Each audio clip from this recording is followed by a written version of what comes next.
दोस्तों, आज मैं आप लोग को DDA जेई एग्ज़ाम 2023 18 अक्टूबर ऑल शिफ्ट का एनालिसिस करवा रहा हूं, जो आपका 100% रियल ऑथेंटिक क्वेश्चन है। जितने मुझे प्रश्न मिले हैं वो लेके आया हूं, और जिन्हें इसका PDF चाहिए वो हम टेलीग्राम या व्हाट्सएप ग्रुप पे जुड़ सकते हैं या फिर हमारे व्हाट्सएप नंबर से PDF प्रोवाइड करवा सकते हैं। पहला प्रश्न पूछा गया था, IPL 2022 के विजेता कौन है? तो IPL 2022 के विजेता गुजरात टाइटंस है। इंडियन प्रीमियर लीग IPL 2022 भारतीय क्रिकेट कंट्रोल बोर्ड BCCI के द्वारा स्थापित पेशेवर T20 क्रिकेट लीग का 15वां संस्करण था, जिसमें गुजरात टाइटंस ने राजस्थान रॉयल्स चैलेंजर्स को हराया था। IPL 2022 का मेजबानी देश भारत था। ऑरेंज कैप के विजेता कुल 863 रन के साथ जॉस बटलर राजस्थान रॉयल्स के विजेता थे। पर्पल कैप के विजेता कुल 27 विकेट के साथ युजवेंचुअल राजस्थान रॉयल्स। अब प्रायोजक था आपका टाटा कंपनी। 2008 में IPL विजेता राजस्थान रॉयल चैलेंजर्स, 2009 में डेक्कन चार्जर, 2010 में चेन्नई सुपर किंग, 2011 में चेन्नई सुपर किंग, 2012 में कोलकाता नाइट राइडर्स, 2013 में मुंबई इंडियंस, 2014 में कोलकाता नाइट राइडर्स, 2015 में मुंबई इंडियंस, 2016 में सनराइजर हैदराबाद, 2017 में मुंबई इंडियंस, 2018 में चेन्नई सुपर किंग, 2019 में Mumbai Indians, 2020 Mumbai Indians, 2021 Chennai super king, 2022 Gujarat Titans, 2023 Chennai super king. Chennai super king अब तक 5 बार IPL ट्रॉफी जीत चुका है। मुंबई भी आपका 5 बार IPL ट्रॉफी जीत चुका है। कोलकाता नाइट राइडर्स 2 बार ट्रॉफी जीता है। GST कब से लागू हुआ? GST आपका 1 जुलाई 2017 से भारत में लागू हुआ। भारत में 1 जुलाई 2017 से GST लागू हुआ। GST को 101 संविधान संशोधन अधिनियम के रूप में पारित किया गया था। भारत के राष्ट्रपति ने 12 अप्रैल 2017 को केंद्रीय GST कानून को स्वीकृति दे दिया। असम GST बिल को मंजूरी देने वाला भारत का पहला राज्य था। उड़ीसा GST बिल को मंजूरी देने वाला भारत का 16वां राज्य बना। GST का नारा है one tax one nation one tax one market, ये GST का नारा है। GST के तहत वर्तमान वस्तुओं और सेवाओं 0%, 5%, 12%, 18% और 28% कर लगाया गया। 5 प्रकार के। एक पूछा गया था, लोधी वंश का समय अवधि क्या थी? तो लोधी वंश का समय अवधि आपका 1451 से 1526 तक शासन किया था।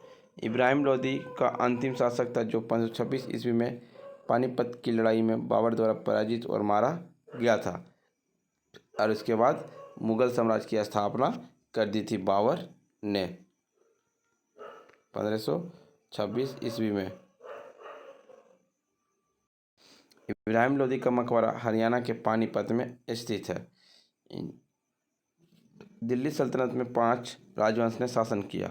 गुलाम वंश 1206 से 1290, खिलजी वंश 1290 से 1320, तुगलक वंश 1320 से 1413, सैयद वंश 1414 से 1451 और लोधी वंश 1451 से 1526। सबसे कम आपका शासन जो किया खिलजी वंश किया 37 वर्ष।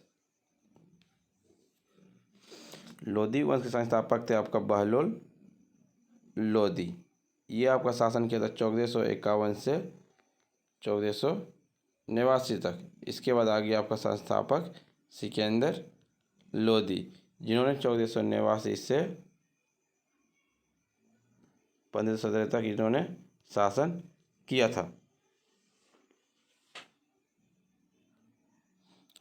आगरा शहर का स्थापना भी आपका सिकंदर लोधी ने ही किया था। कब? 1504 ईस्वी में।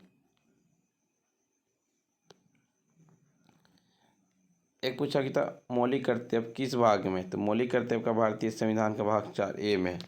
मौलिक कर्तव्य संबंधित है। यह अनुच्छेद 51A में दिया गया। मौलिक कर्तव्य को रूस के संविधान से लिया गया।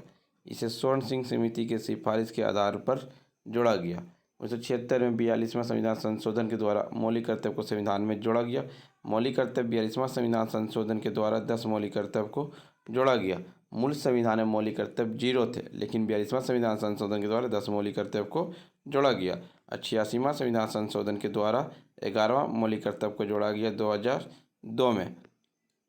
मौलिक कर्तव्य के समय जिस समय जोड़ा गया उस समय भारत के प्रधानमंत्री कौन थे? तो श्रीमती इंदिरा गांधी थी और राष्ट्रपति आपका फखरुद्दीन अली अहमद था। फ्रेंड्स, वीडियो पसंद आ रही है तो लाइक शेयर सब्सक्राइब जरूर करें। एक पूछा गया था लखनऊ सुपर जॉइंट IPL में डेब्यू कब किया? 2022 में किया था। दो नई फ्रेंचाइजी लखनऊ सुपर जॉइंट और गुजरात टाइटंस भाग ले रही है 2022 में। 2011 के बाद यह 10 टीमों का दूसरा सीजन बन जाएगा। ये पूछा गया था निम्नलिखित में से कौन सा मध्यवर्ती अज्ञात चट्टान थे? ग्रेवो अज्ञात चट्टानें हैं। एक पूछा था उपराष्ट्रपति का चुनाव किस अनुच्छेद के अधीन होता है? तो अनुच्छेद 63। अनुच्छेद 64 उपराष्ट्रपति राज्यों का परिषद के पदेन अध्यक्ष होता है। अनुच्छेद 65 राष्ट्रपति उपराष्ट्रपति का राष्ट्रपति के रूप में कार्य करना या कार्यकाल में आकस्मिक रिक्तियां या राष्ट्रपति की अनुपस्थिति के दौरान अपने कार्य का निर्वहन करने का अधिकार है। अनुच्छेद 66 उपराष्ट्रपति का चुनाव। अनुच्छेद 67 उपराष्ट्रपति के पद का कार्यकाल। अनुच्छेद 68 उपराष्ट्रपति के पद पर रिक्त को भरने के लिए चुनाव कराने के समय आकस्मिक रिक्तियों को भरने के लिए निर्वाचित व्यक्ति का पद की अवधि। अनुच्छेद 69 उपराष्ट्रपति द्वारा शपथ का प्रतिज्ञान। अनुच्छेद 70 अन्य आकस्मिकता में राष्ट्रपति के कार्यभार का निर्वहन। अनुच्छेद 71 राष्ट्रपति या उपाध्यक्ष निर्वाचन से संबंधित या उससे संबंधित मामले। एक पूछा था कंक्रीट का अधिकतम तापमान कितना होता है? तो कंक्रीट का न्यूनतम तापमान 5 डिग्री सेल्सियस से अधिकतम 40 डिग्री सेल्सियस होता है।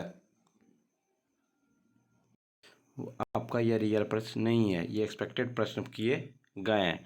भारत में कितने आधिकारिक भाषाएं? 22 हैं वर्तमान में। भारतीय संविधान की 8वीं अनुसूची में भारतीय आधिकारिक भाषाओं की सूची देता है। प्रारंभ में ये 14 भाषा को संविधान में शामिल किया गया। 1967 में 21वें संविधान संशोधन अधिनियम ने सिंधी भाषा को जोड़ा था। 1992 के 71वें संविधान संशोधन के इनमें कोंकणी, मणिपुरी, नेपाली को जोड़ा गया, जिसे हम लोग शॉर्टकट में नमक नाम से भी याद कर सकते हैं। 9 से नेपाली, मो से मणिपुरी, को से कोंकणी। 2003 में 92वें संविधान संशोधन अधिनियम ने बोडो, डोंगरी, मैथिली और संथाली भाषा को जोड़ा गया था। एक था डांडिया, किस उत्सव में खेला जाता है? डांडिया आपका नवरात्रि उत्सव के दौरान किया जाता है। डांडिया गुजरात का एक लोक नृत्य है। इसे डांडिया रास या रास के रूप में भी जाना जाता है। नवरात्रि का पर्व लोक नृत्य किया जाता है। नृत्य राजस्थान के मारवाड़ क्षेत्र में भी किया जाता है। डांडिया रस गारवा, तेपुनी, जुड़वेन और भवाई गुजरातिया का यह प्रमुख लोक नृत्य है। रॉयल बंगाल टाइगर किस पार्क में स्थित है? तो सुंदरवन में पाया जाता है। यह भारत में बिग कैट परिवार का सबसे बड़ा उग्र और सबसे शक्तिशाली सदस्य है। वह भारत में बाघ परिवहन का एक बड़ी आबादी की गठन करता है। बंगाल टाइगर भारत का राष्ट्रीय पशु है। ज़्यादातर भारत, चीन, भूटान, बांग्लादेश, बर्मा में पाया जाता है। एक पूछा गणेश चतुर्दशी किस राज्य में मनाया जाता है? गणेश चतुर्दशी आपका महाराष्ट्र और कर्नाटक में बड़ी धूमधाम से मनाया जाता है। बाल गंगाधर तिलक ने 1893 ईस्वी में गणपति महोत्सव और 1895 ईस्वी में शिवाजी महोत्सव का आयोजन किया गया था। बाल गंगाधर तिलक पद ने 2 समाचार पत्र को स्टार्ट कर केसरी मराठी में और मराठा अंग्रेजी में शुरू किए थे। एक था भीमराव अंबेडकर की आत्मकथा पुस्तक कौन सी? तो वेटिंग फॉर विजया है। डॉक्टर अंबेडकर के द्वारा लिखी गई कुछ अन्य पुस्तकें हैं। मुख्य नायक साप्ताहिक 1920, जनता साप्ताहिक 1930, द अनटचेबल्स 1948, बुद्ध या Karl Marx 1956, the new economics of India Bipin Chandra Pal के द्वारा लिखित 1920 में प्रकाशित किया गया। सत्यार्थ प्रकाश 1875 में प्रकाशित दयानंद सरस्वती के द्वारा हिंदी में लिखित पुस्तक है। सावित्री ए लीजेंड एंड सिंबल या श्रीविद अरविंदो के द्वारा लिखित 1940 में प्रकाशित किया गया पुस्तक है। एक था पंडित रविशंकर की आत्मकथा पुस्तक कौन सी? माई लाइफ माई म्यूजिक है। पंडित रविशंकर एक भारतीय सितार वादक और संगीतकार थे। पंडित रविशंकर को 1999 में भारत के सर्वोच्च नागरिक सम्मान भारत रत्न से सम्मानित किया गया था। पलासी का जो युद्ध हुआ था वर्तमान में किस राज्य में स्थित हुआ? आपका पश्चिम बंगाल में स्थित है। यह किस नदी किनारे स्थित लड़ाई गई थी? यह भागीरथी नदी के पूर्व में लड़ी गई थी। कब लड़ा गया? 1757 ईस्वी में। प्लासी का युद्ध 23 जून 1757 को रॉबर्ट क्लाइव के नेतृत्व में बंगाल के नवाब और उनके प्रशासनिक सहयोगियों के ऊपर ब्रिटिश ईस्ट इंडिया कंपनी की निर्णायक जीत थी। जीत में मीर जाफर को दल बदल में संभव हुई, जो नवाब सिराजुद्दौला को सेनापति था। HDI में भारत का स्थान क्या है? मानव विकास सूचकांक में भारत 191 देशों में 132वें स्थान पर है। 2020 की रिपोर्ट के अनुसार भारत 189 देशों के क्षेत्र में 131वें स्थान पर था। बैंकों का राष्ट्रीयकरण कब किया गया? बैंकों का राष्ट्रीयकरण 19 जुलाई 1969 को 14 निजी बैंकों का राष्ट्रीयकरण किया गया और 6 और वाणिज्य बैंकों के द्वारा राष्ट्रीयकरण दूसरा दौर 1980 में किया गया था। उसमें भारत के इंदिरा गांधी उसमें भारत के राष्ट्रपति थे। फ्रेंड्स, वीडियो पसंद आई तो लाइक शेयर सब्सक्राइब जरूर करें। जिन्हें इसका PDF चाहिए वो हमारे टेलीग्राम या व्हाट्सएप ग्रुप पे जुड़ सकते हैं। डिस्क्रिप्शन लिंक दे दिया गया। तब तक के लिए धन्यवाद फ्रेंड्स।